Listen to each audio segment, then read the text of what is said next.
The summer of 1940 was golden and cruel. Across the European continent, the iron fist of the Third Reich had crushed all resistance. Poland, Denmark, Norway, the Low Countries, and finally, France, had all fallen before the terrifying efficiency of the Blitzkrieg.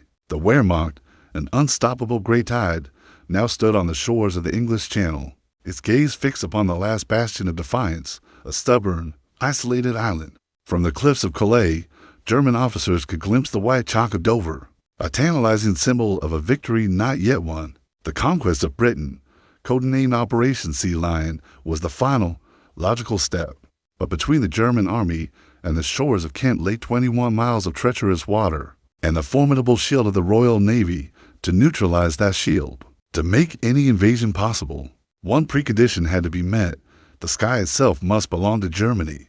This was a task for the Luftwaffe. At its head was Reichsmarshal Hermann Göring, a man whose ambition and vanity were as vast as the air force he commanded. A hero of the Great War, a sybarite in peacetime, Göring saw the Luftwaffe as his personal creation, a gleaming testament to Nazi power. He had watched it tear apart the Polish Air Force in days and shatter French aerial resistance in weeks. His pilots were battle-hardened, their Messerschmitt Bf-109s the masters of the European sky. His bomber crews, flying Heinkel 111s and Dornier 17s, were veterans of a new kind of warfare, one that targeted not just armies, but the very will of a nation to resist. To Göring, the Royal Air Force was a provincial flying club, an anachronism destined to be swatted from the air. He assured his Führer that it would take a matter of weeks, perhaps even days, to achieve total air supremacy. Across the Channel, the mood was one of grim resolve, embodied by the bulldog defiance of the new Prime Minister, Winston Churchill. His words, broadcast over the wireless, were a clarion call to a nation standing alone. "We shall fight on the beaches. We shall fight on the landing grounds. We shall fight in the fields and in the streets," he had vowed, and the people believed him. But belief alone could not stop a bomb. The man tasked with the practical defense of Britain's airspace was a figure far removed from Churchill's political theater. Air Chief Marshal Sir Hugh Dowding, head of RAF Fighter Command, was a man of quiet, almost dour determination. Nicknamed Stuffy for his aloof manner and perceived lack of charisma, Dowding possessed a mind of formidable clarity and foresight. For years, while others had underestimated the threat of air power, he had meticulously constructed the most sophisticated air defense system the world had ever seen. It was a weapon forged not of steel and explosive, but of science and organization. Its backbone was chained home, a string of coastal radar stations that could detect incoming German formations long before they reached British shores. Its nerves were the thousands of miles of telephone lines connecting the radar stations to a central filter room at Bentley Priory, Fighter Command's headquarters. Its brain was the elegant system of command and control, where information was plotted, assessed, and disseminated to the group and sector headquarters that controlled the fighter squadrons. At its fists were the pilots, a mix of seasoned regulars, eager volunteers, and a handful of exiles from conquered nations who flew the elegant, deadly Supermarine Spitfire and the rugged Hawker Hurricane. Dowding understood what Göring did not. The coming battle would not be a romantic duel of knights of the air,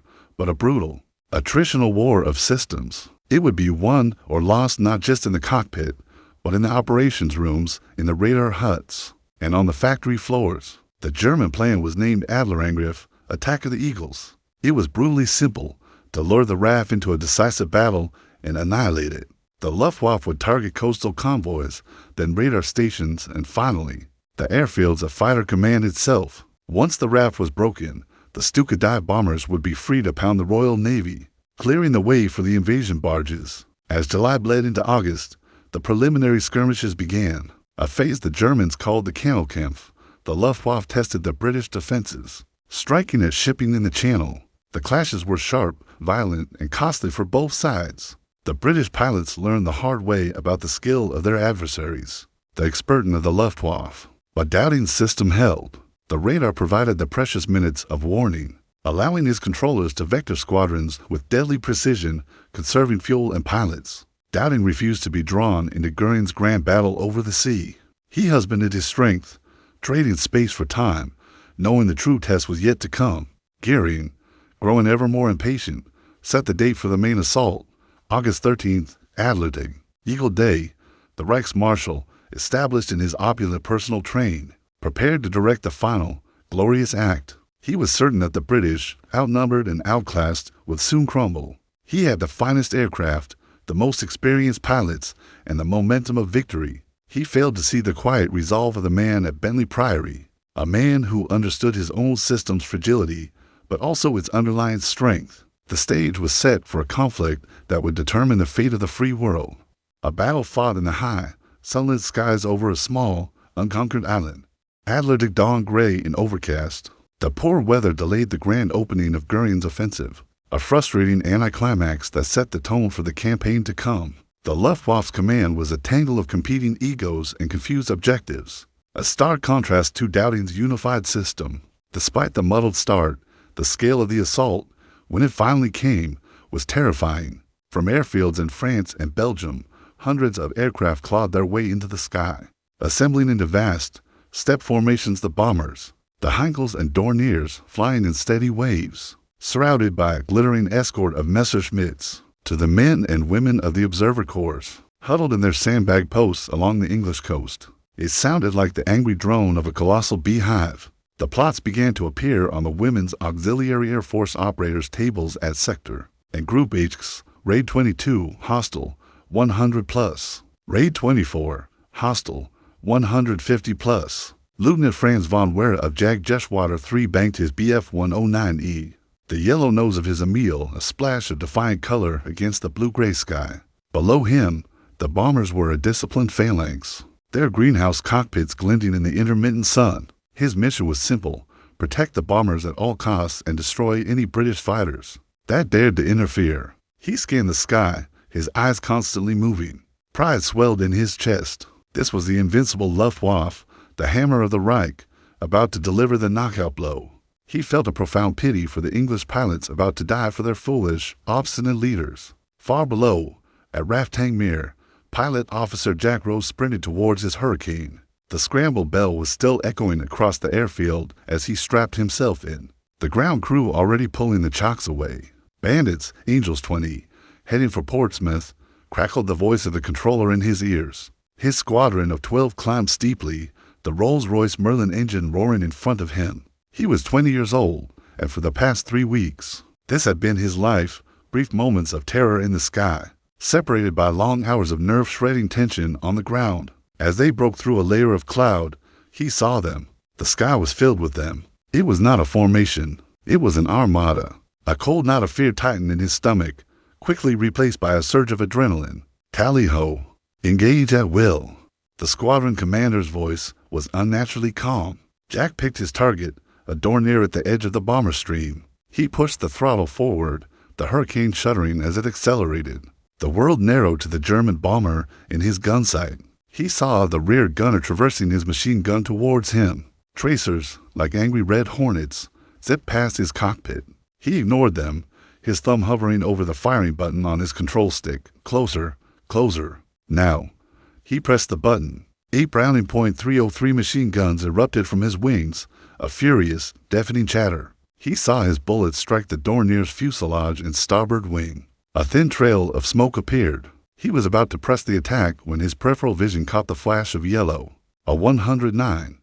He broke hard, pulling the Hurricane into a tight, stomach-wrenching turn. The German fighter overshot him, a gray shark flashing past. The sky was a chaotic maelstrom of twisting, diving aircraft. The initial German strategy focused on the coastal radar masts and forward airfields. They inflicted damage, but it was not decisive. The tall, spidery radar towers were difficult to destroy, and the British proved adept at repairing them quickly.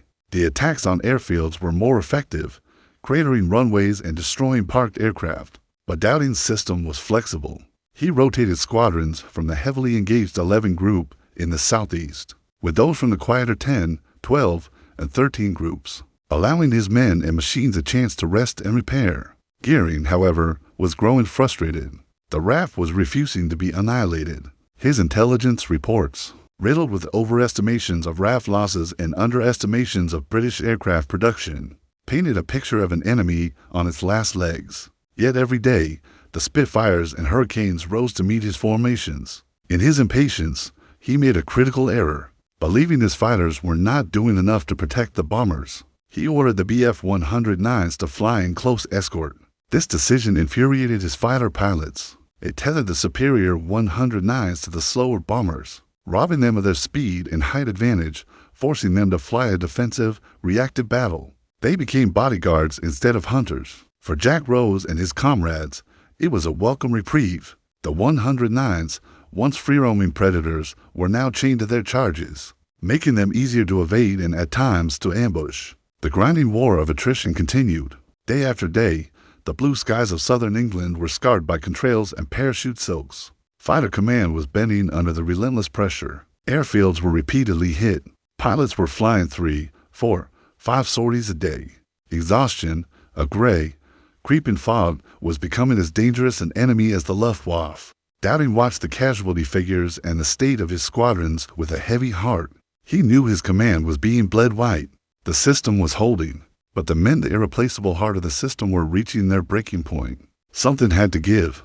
The last week of August and the 1st of September marked the crisis point of the battle. The Luftwaffe, finally realizing that the radar chain was too resilient a target, shifted the full weight of its offensive onto the nerve centers of Dowding's system. The sector stations of 11 Group, airfields like Biggin Hill, Kenley, Hornchurch, and Debden were no longer just targets. They were the focus of a systematic attempt at annihilation. These were not simply landing strips. They were the command and control hubs for the defense of London and the entire southeast. Their operations rooms, often housed in brick buildings above ground, were where the abstract data from radar and observers was translated into life-or-death commands. For the fighter squadrons, Goering's bombers now came for them with savage precision.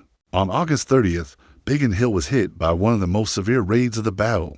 100 aircraft, bombers, and fighters swarmed over the airfield. Bombs tore through hangars, workshops, and living quarters. A direct hit on a trench killed 39 WAFs and airmen sheltering there. The operations room was wrecked, communication severed. For hours, the vital nerve center was out of action, its squadrons controlled by makeshift links from a local village shop. The scene was repeated across 11 Group. At Kenley, bombs shattered the operations block. At Hornchurch, craters pocked the runways so densely that aircraft could barely take off. The rhythm of life on these stations became a desperate cycle of scramble, combat, land, refuel, rearm, and scramble again. All of bombs rained down. Ground crews worked heroically amidst the wreckage, filling craters under fire, patching up damaged aircraft with cannibalized parts, and manually refueling planes when the pumps were destroyed. They were the unsung heroes of the battle, their tireless efforts keeping the squadrons in the air. For the pilots, the strain was becoming unbearable. The few were getting fewer. The fresh-faced boys who had entered the battle in July were now gaunt-eyed, exhausted veterans. If they were alive at all, sleep was a luxury, snatched in chairs in the dispersal hut between sorties. Every meal was interrupted by the shrill ring of the scramble bell. The camaraderie was intense, forged in the crucible of shared danger. But it was a bond constantly severed by loss. A man you shared a joke with at breakfast could be a name crossed off the roster by lunchtime. The psychological toll was immense. Pilot Officer Jack Rose felt as if he were living in a dream, a surreal world of heightened senses and profound fatigue. He no longer felt fear in the old way. It had been replaced by a cold, functional awareness of risk. His movements in the cockpit were automatic. His mind focused solely on the geometry of attack and survival. He saw a fellow pilot, a friend, bail out of his flaming hurricane, only to have his parachute fail to open. He watched ABF-109 disintegrate under the fire of his guns, the pilot a fleeting silhouette before the explosion. He returned to a cratered airfield, the smell of cordite and burning oil thick in the air, and knew he would have to go up again in an hour. At Bentley Priory, Hugh Dowding watched the mounting losses with quiet anguish. He was a man who cared deeply for his chicks, as he called his pilots, and every loss was a personal blow. But he was also a commander facing the potential collapse of his entire strategy. The attacks on the sector stations were succeeding. His command and control system was being systematically dismantled. The flow of information was becoming fractured, the response times of his squadron slowing. He was losing experienced pilots faster than the training schools could replace them. He knew, with chilling certainty, that Fighter Command could not sustain this for much longer. Another week of such concentrated attacks, and 11 Group would cease to be an effective fighting force. The defense of London would crumble, and the door to invasion would be blown wide open. It was at this moment of maximum peril, with Fighter Command teetering on the very brink of collapse, that a single, straying aircraft changed the course of history. On the night of August 24th, a Heinkel He-111 crew, having lost their way in the dark, jettisoned their bombs before heading for home. They had intended to hit oil depots on the Thames estuary, but their payload fell instead on central London on Cripplegate, in the heart of the city. It was an accident. Hitler had explicitly forbidden attacks on the British capital, fearing it would provoke retaliation and unleash a cycle of terror bombing that he was not yet ready for. But the bombs had fallen. The psychological line had been crossed. In London, the explosions were a shock, but the damage was minimal. In Berlin, the political and emotional fallout would be immense. For the exhausted men at Biggin Hill and Kenley, desperately trying to patch their broken airfields back together, this minor, accidental raid would, in a supreme irony of war, prove to be their salvation. They did not know it yet, but the enemy was about to make a fatal mistake, granting them the one thing they needed more than aircraft or pilots, a reprieve. The news of the accidental bombing of London reached Winston Churchill at Chequers. While his military advisor saw it as a minor, if regrettable, incident, Churchill's mind, always attuned to the grand strategic and psychological dimensions of warfare, saw an opportunity. For weeks, Britain had absorbed blow after blow, its defenses stretched to the limit. Now, the enemy had made a political misstep. Churchill's response was immediate and audacious. He ordered RAF Bomber Command to prepare a retaliatory raid on Berlin. The military value of such a raid would be negligible. The handful of Wellington and Hampton bombers that could make the perilous journey would carry too small a payload to inflict significant damage on the German capital. But Churchill was not aiming for factories or railway yards. He was aiming for the mind of Adolf Hitler and the morale of the German people, who had been repeatedly assured by Goering that not a single enemy bomb would ever fall on their capital. On the night of August 25th, some 80 RAF bombers set out for Berlin. Plagued by bad weather and navigational difficulties, only a fraction found the target, their bombs scattering harmlessly in suburban areas. From a military perspective, the raid was a failure. From a psychological one, it was a spectacular success. When the air raid sirens wailed across Berlin, it was a profound shock to the city's populace and an unbearable humiliation for the Nazi leadership. Hermann Goering, who had once boasted, "If any enemy bombers reach the Ruhr, you can call me Meyer," was incandescent with rage and embarrassment, but no one's fury matched that of the Führer. Hitler saw the raid not as a military act, but as a personal insult, a barbaric attack on civilians. His carefully laid plans and timetables were forgotten, consumed by a burning desire for revenge. On September 4th, speaking at the Berlin Sportpalast, he publicly unleashed his fury. When the British Air Force drops 2 or 3 or 4,000 kilograms of bombs, then we will in one night drop 150, 230, 300, or 400,000 kilograms, he screamed to a rapturous crowd. When they declare they will attack our cities on a grand scale, we will erase their cities. The emotional die was cast. The strategic logic that had guided the Luftwaffe for the past month was about to be abandoned. For Goering, Hitler's rage was a golden opportunity. The campaign against the RAF airfields was proving to be a frustrating, bloody slog.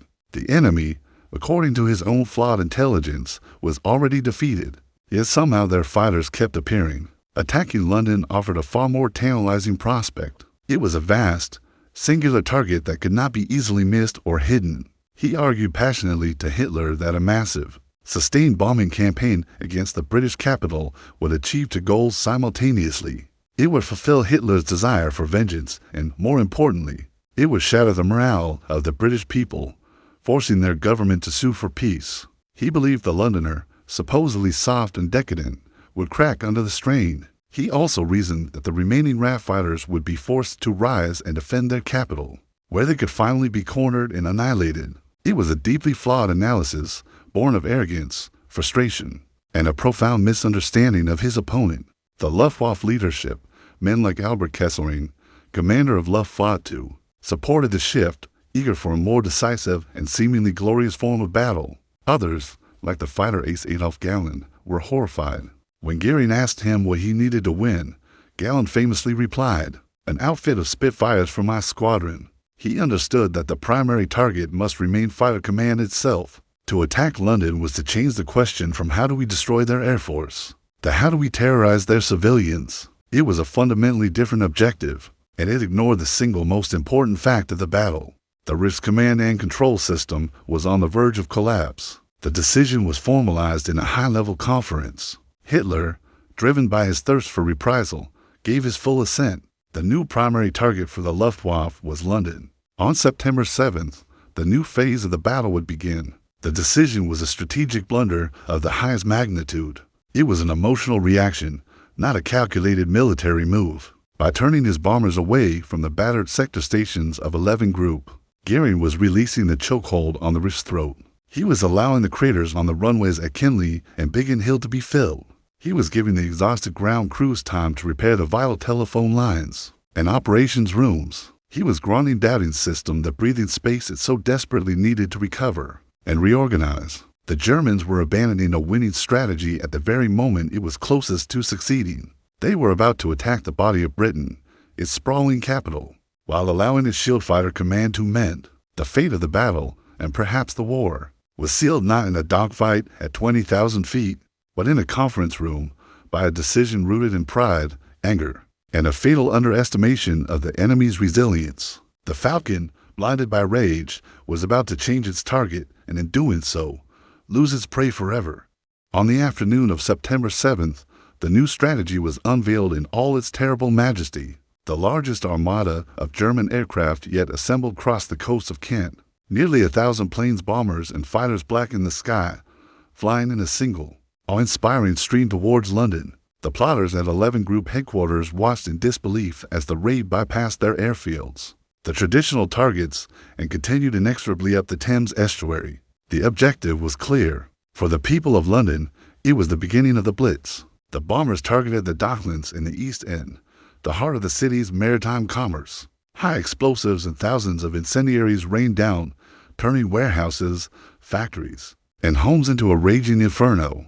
By nightfall, a vast swath of the city was ablaze, the glow of the fires visible for miles, providing a perfect beacon for the waves of night bombers that followed. The destruction was immense, the human cost horrific. But as London burned, something miraculous was happening 20 miles to the south. At Biggin Hill, Kinley, and Hornchurch, the exhausted ground crews worked under an open, peaceful sky.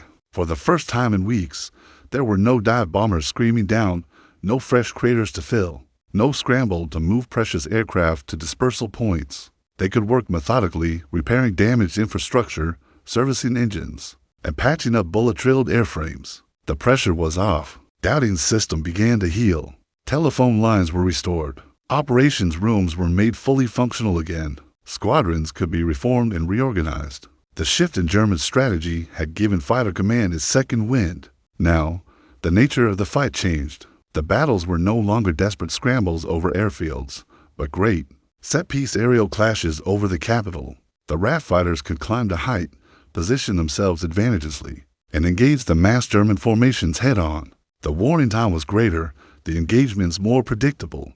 Dowding, who had been forced into a reactive, attritional defense, could now manage the battle on his own terms. The climax came on Sunday, September 15th.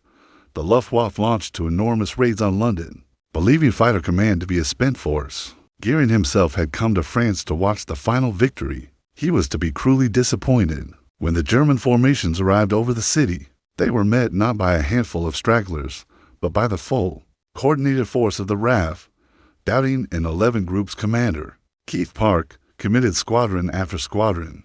They were joined by the big wings from Lee Mallory's 12 Group to the north, controversial in their slow assembly, but devastating in their impact when they arrived. To the German bomber crews, it was a waking nightmare. The sky, which was supposed to be empty, was suddenly swarming with Spitfires and Hurricanes. They came diving out of the sun in disciplined formations, tearing into the bomber streams with ferocious intensity. The close escorting Bf-109s, still shackled to the bombers, were overwhelmed, unable to fend off attacks coming from all directions. The disciplined German formations broke apart, jettisoning their bombs randomly as they fled for home. Lieutenant Franz von Wehre, leading his flight of 109s, could only watch in horror as Hurricanes ripped through a squadron of Dorniers he was supposed to be protecting. He saw 3 of them go down in flames in less than a minute. The sky was filled with parachutes, German and British. The myth of the RAF's weakness, so carefully cultivated by Luftwaffe intelligence, was shattered in a single afternoon. The German bomber losses were catastrophic and unsustainable. More importantly, the psychological blow to the pilots and to the high command was decisive. They had thrown everything in London and had been met with a stronger, more organized defense than at any point in the battle. On September 17th, 2 days after the climactic battle, Hitler quietly issued a directive postponing Operation Sea Lion until further notice. It was a tacit admission of defeat. The Battle of Britain was not over. The blitz on London and other cities would continue for months. But the threat of invasion had passed. Britain would survive. The folly of Goering's decision was laid bare. His desire for a spectacular, morale-breaking victory had led him to abandon the one strategy that was working. By shifting his aim from the shield to the city behind it, he had allowed the shield to be repaired and strengthened. The resilience of the Londoners under the Blitz proved his psychological calculations disastrously wrong. The battle was won by doubting system, by the courage of the few, by the skill of the ground crews, and by the resilience of the British people. But it was a victory handed to them by the enemy's hubris. A single decision, born of rage and vanity, had turned the tide. In the quiet of Bentley Priory, Hugh Dowding looked at the day's figures. The losses were heavy, but the enemy's had been far heavier. His island was safe. The unconquered sky, for which so many had fought and died, remained unbroken.